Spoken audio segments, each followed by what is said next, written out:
With River Horse, my third book, as I mentioned, I could not get started when we got off of that trip. It took 4 months to get the boat across the country. I couldn't get started, and for 6 weeks I was sitting there, nothing had happened, and I was well past the due date on this book. Again, you know, having to pay back a royalty. I'm getting desperate. What do I do? The problem, it dawned on me, was that to make this trip, I had 7 friends who helped me, not all at the same time, one at a time, who were my co-pilots.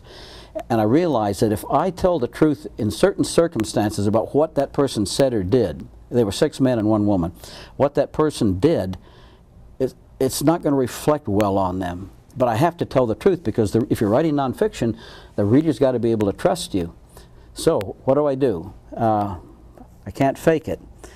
And a friend of mine who's a writer, leading feminist writer in the country, said, "Don't you remember Virginia Woolf and Orlando?" I said, "Of course. We don't need to know what gender my co-pilot is." So that solved that problem. I will create a composite character, very dangerous in nonfiction. People have lost prizes, Pulitzer Prizes, for doing this. A composite character who will be my co-pilot.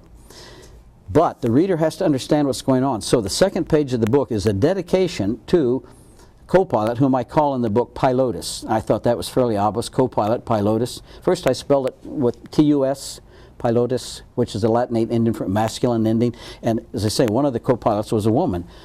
She was happy to be thought of as a man. She was a tomboy, tom woman. But I decided that's not going to work. So I put the I in there as a neutral. The second page of the book says this book is for, and it gives the actual names of my co-pilots. And I thought that's fine, because the reader knows right off the bat that my co-pilot is a composite character. And that gave me the freedom to write exactly what happened, I mean, as I understood it and saw it. I had been deeply influenced negatively by a big hot book that came out sometime before that called Midnight in the Garden of Good and Evil. You know that book by John Berendt? It's an interesting book. It's about Savannah, Georgia.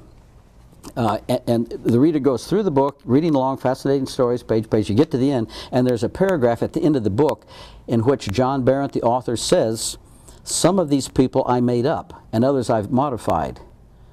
Well,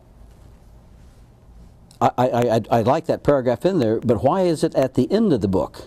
I want to know that at the front end of the book. And I've always told my writing students over the years that I think that in nonfiction, and we were talking about that, in nonfiction, this is true of other forms too, but in nonfiction, you can do whatever you want to do. You can violate any rule you want, except one.